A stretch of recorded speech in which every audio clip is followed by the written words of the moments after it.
안녕하세요 여러분, 인천 변호사입니다.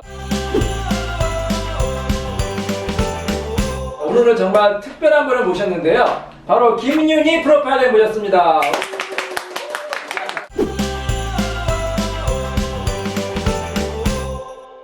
아유, 이렇게 또 멀리 오시냐고 정말 반갑고요. 꽃다발을 센스쟁이시죠? 감사합니다. 네. 자, 그럼 우리 프로파일러님 모시고 여러 가지 질문도 하고 또 재미있는 또 말씀 나누도록 하겠습니다. 경기도학교에서 공부하신 혹시 이수정 교수님은? 네, 들어오셨어요? 교수님 최저입니다. 아, 그러시구나. 교수님 얼마 전에 오셨는데 제가 사무실에.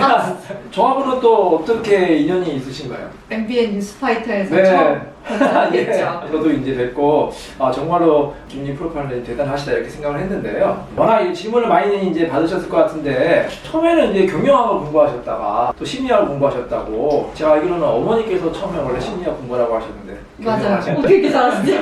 저도 좀 센스가 있습니다. 어떻게 하다가 심리학을 그럼 다시 공부하시게 되신 거예요? 심리학을 왜 대학교 가면은 교양 과목 하잖아요. 맞아요. 근데 그때 심리학밖에 안 들어가지는 거예요. 야, 그게 운명이었구나. 그래서 갔는데 네. 첫 번째 때 딱 한마디가 기억에 남았었어요. 어떤? 너희들 심리학 이꼴 프로이트를 지워주기 위해서 나는 한 학기 동안 강의를 할 것이다. 포인트를 지워라. 심리학의 역사의 1000페이지 중에 프로이드는 10페이지도 차지하지 않는데 너희들은 심리학하면 프로이드밖에 모른다. 너무 재밌잖아요, 그 말 그렇죠. 자체가. 그래서 시작했던 게 이렇게까지 왔고요. 네. 근데 범죄 심리학은 어떻게 공부하시게 되셨어요? 이거 진짜 이건 이수정 교수님하고 또 인연인데요. 그래요? 네. 교수님 잘 보고 계신가요? 네. 근데 진짜 단순하게 네. 범죄 심리라는 키워드를 쳤는데 네. 그때 처음으로 우리나라에 범죄 심리 학회를 한다는 거예요. 네. 그래서 너무 호기심이 생겨서 갔어요. 근데 네. 그때 주최자가 이수정 교수님하고 지금 표창원 교수님이셨는데요. 네. 이수정 교수님이 사이코패스 사진을 딱딱 일반인하고 비교를 해놓는 거예요. 네. 거기다 지금 조현병이죠. 네. 거기 환자들 뇌를 딱 비교하면서 교수님이 이렇게 말을 던지셨어요. 사이코패스의 뇌는 정신분열증 환자와 비슷하다. 즉 뇌는 이미 그 사람들처럼 변해 있다. 그렇다면 이들에게 과연 교정식 프로그램이라는 것들이 의미가 있을까? 이들은 그럼 사형시켜야 하는 것인가? 아니면 교화를 시켜야 되는 것인가? 그게 너무 센세이션했어요. 그러네요. 그래서 그때 연이 돼서 어. 이수정 교수님 밑에서 공부를 하다가 사실 프로파일러가 되겠다라고 한 거는 프로파일러 공고가 뜨고 나서였어요. 예. 이걸 어디서 써먹을 수 있을까 예. 하다가 아차 여기서 공부를 하는구나. 그래서 네. 얼른 응모를 했죠. 그게 이제 일기 프로파일러가 되신 거죠? 네. 유영철이 나오고 나서 네. 우리나라에도 연쇄살인범들이 나올 수 있고 특이 성향의 이제 범죄자들이 나올 수 있겠다. 그래서 그러면 프로파일링, 유괴에서 도입할 수 있는 프로파일링 제도를 도입해서 해야 되겠다라고 해서 그때 경찰청에서 처음으로 모집을 한 거였어요. 네. 그럼 경찰 공무원이 되신 거네요? 네, 경찰입니다. 경찰이 되고. 네. 그럼 일기생이셨는데 그때 몇 명 정도 됐나요? 그때 15명이 15명. 처음으로 들어왔고 이제 한 명이 나중에 2기랑 교육을 같이 받아서 네. 졸업생은 14명이었어요. 그러면 남녀 비율이 어떻게 됐어요? 그때 여자가 아마 여자가 10, 남자가 4이었을 거예요. 여자가 더 많네요? 왜냐면 그때 심리학하고 사회학 전공자다 보니까요. 그때 약간 저희는 구술평가처럼 봤었어요. 그래서 뭐 사진을 보여주고 뭐 현장을 평가라든지 아니면 그 비행 청소년의 특징들이라든지 이런 것들 다 서술하는데 아시잖아요. 여자가 말을 더 잘하는. 여자랑 그렇죠. 네, 그래서 심리학도 여자가 더 많이 하고 말도 그렇죠. 여자가 더 잘하니까. 그래요. 그러면은 이제 우리가 생각하는 프로파일러가 있고 또 이제 약간 다를 수가 있잖아요. 근데 실제 현실은 어떤가요? 실제 취조는 안 하고요. 네. 우리가 신문이라고 하잖아요. 네. 신문은 순수한 형사의 업무고요. 우리는 보통 현장에는 나가요. 모든 사건이 나가는 게 아니고 네. 우리가 프로파일링이 필요한 사건들, 뭐 연쇄라든지 아니면 특이 성향을 보이는 사건들이라든지 네. 정신적으로 문제가 있는 네. 사건들이 그 범죄자의 특성이 보이는 현장에 나가게 되고요. 그들에 대해서 뭐 수사 방향이라든지 네. 뭐 그런 걸 설정을 해주고 그 다음에 범인이 잡히면 네. 그 사람들을 면담하는 거예요. 면담과 신문은 굉장히 다르거든요. 그렇죠. 뭐 신문은 그 사람의 죄에 대해서 밝히고 뭐 여죄를 추궁한다고 한다면 프로파일러의 면담은 그 사람이 살아온 가정 환경, 왜 범행을 저지르게 됐는가, 그리고 뭐 범행 수법이라든지 이런 자료를 모아서 나중에 수사에 도움을 줄 수 있게 데이터베이스를 모으는 거라고 보시면 돼요. 그럼 주로 이제 좀 이론적인 어떻게 보면 백업을 해준다 이렇게 생각하면 돼요. 경찰의 수사를 좀 많이 도와주고. 자, 그러면 많은 분들이 지금 프로파일러를 준비하는 젊은이들이 많은 것 같아요. 특히 이제 주로 보면 이제 심리학을 준비하는 그런 학생분들이 많이 이제 준비를 하겠네요. 네, 심리학하고 일단 사회학 전공자가 있긴 한데요. 지금 사실은 이제 다른 나라 같은 경우나 유럽이나 미국 같은 경우는 수사관들 안에서 교육을 시켜서 예. 프로파일러를 이제 양성을 해요.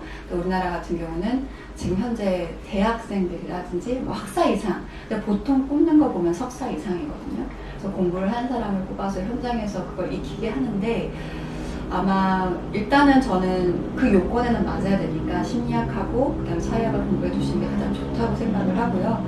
진짜 많이 알면 알수록 보이는 게 프로파일링이에요. 그래서 다양한 방면에, 특히 예술 부분도 그렇고요, 문학 부분도 그렇고, 진짜 우리가 동떨어졌을 것 같은 학문도 많이 공부해 두시면 정말 도움이 됩니다. 그렇죠. 보람도 있고 고충도 있을 것 같아요. 모든 직업이 다 그런 거 아닙니까? 보람이 뭐가 있고 고충이 뭐가 있을까요? 피해자 면담할 때가 가장 큰 것 같아요. 범죄를 잡을 때는 사실 우리가 압축해서 뭐 추정은 해주지만 검거는 어쨌든 형사님이 하시는 거잖아요. 그 형사가 했을 때 그 쾌감은 사실 형사가 있어요. 근데 그것보다 피해자하고 면담을 했을 때 이 피해자가 솔직한 얘기들, 정말 나중에 어떤 그 범죄를 수사할 때 도움이 됐을 만한 것들을 얘기해 줄 때가 사실 그때가 정말 보람을 느낀다고 해야 되나요? 프로파일러에서 네. 프로파일이 뭐냐면 우리가 프로필이라는 말 많이 쓰잖아요. 네. 정말로 그대로 어떤 사람의 윤곽을 그려주는 거라서 네. 딱 찝어줄 수는 없지만 그 사람이 가진 특성, 직업이라든지 나이대, 사실 사건마다 추정할 수 있는 종류가 다 다르거든요. 근데 그런 것들을 제시해줘서 수사 방향이 엉뚱하게 설정되지 않게 하고, 또 김복준 교수님 말씀대로 압축해줄 수 있는 거지 딱 집어서는 그렇죠. 사실 못해줘요. 압축을 하죠. 네. 근데 다만 이제 첫 번째 그 프로파일링 케이스가 아마 제임스 박사였던 것 같은데, 그 제임스 박사가 정신과 의사였거든요. 근데 이렇게 막 분석을 했는데 정말 잡았을 때 사실 그거를 다 믿었어요, 형사들이. 근데 잡았을 때 너무나 똑같은 프로파일링 같거든요. 그 사람이 더블 단추까지, 그 다음에 그 사람이 자매들과 함께 살고 있었을 거라는 거, 이민자였을 거라든지 이런 것들을 다 맞춘 게 사실 첫 번째 프로파일링 케이스였어요. 와, 그렇게까지 대단하군요. 그럼 고충은 무엇일까요, 힘든 점은? 저 같은 경우는 이게 너무 심한 범죄들, 센 범죄들을 다루다 보니까 누가 옆에서 남자친구가 바람 피웠어 나 이런데 막 이게 슬프지가 않고, 그렇죠. 그게 뭐 공감을 잘 못해주고 벌어지는 거예요. 특히 말도 좀 세지고요. 특히 저 같은 경우는 이제 감정이입이 되게 많은 사람이라서 이러면 좀 제 자신 힘들겠다라는 생각이 했었죠. 저도 비슷한 게, 이혼해서 맨날 남편한테 함수적인 폭행당하고 하니까 누가 남자친구가 뭐 좀 서운하겠다고 해, 그게 비슷하니까. 맞아요. 혹시 피의자에게 면밀을 느끼거나 공감을 가지시는 분도 있으세요? 많아요. 프로파일러들은 그런 경험이 다 한 번씩 있을 거예요. 그러니까 왜냐면 우리가 접근할 때 범죄 얘기부터 하지 않아요. 그러면 아무 얘기 안 하니까 살아온 얘기라든지 아니면 뭐 불편한 얘기들부터 시작을 해요. 그럼 이게 분명히 이 사람이 어떤 범죄를 저질렀는지는 아는데 뭐 정말 별의별 얘기들이 다 나오거든요. 뭐 자기가 어떤 학교에서 왕따를 당했다든지 이런 경험들을 얘기를 하다 보니까 어쨌든 면밀은 되게 돼요. 근데 이제 그 부분이 와서 보고서를 쓸 때 객관화가 돼야 되는 부분이기 때문에 굉장히 많이 컨트롤 하려고 함에도 불구하고 내가 이 사람한테는 확실히 좀 약간 연민을 많이 느꼈구나라는 걸 나중에 보고서를 읽다 보면 알게 돼요. 그러니까 더 변호사를 하셔야 되는 거예요. 면밀을 느끼면 변호사의 업무인데, 저도 이 검찰 실무, 검찰 신고하잖아요, 이제 연수원 다닐 때. 자꾸 연민이 생기는 거야. 어떤 사람은 뭐 가정 환경이 안 좋아서 이랬고, 또 어떤 친구는 또 동성애자인데 굉장히 사회적으로 이게 핍박을 받아서 뭐 이런 범죄를 저질 수밖에 없었다고 해서 제가 이제 검사님한테 그걸 보고 하면 야, 너 혼났죠. 너 그건 변호사가 할 일이지 검사가 할 일은 아니다. 그래서 나는 변호사가 뭔가 나한테 맞는구나 이런 생각을 했는데 경찰도 마찬가지잖아. 어쨌든 이 사람을 처벌하는 게 목적이니까 연민을 느끼면 안 되는 거 아닌가요? 네. 그죠? 네, 그게 이제 김복순 교수님께서 며칠 전에 저한테 되게 의미심장한 말을 하셨는데 살면서 계속 바뀌지 네 가치관이 특히 범죄자에 대한 가치관이 근데 정말 그렇거든요. 그때는 연민이 되게 많이 들었다고 하면 지금은 사람하고 범죄를 좀 나눠서 생각을 하게 되는 것 같아요. 사람과 범죄. 네.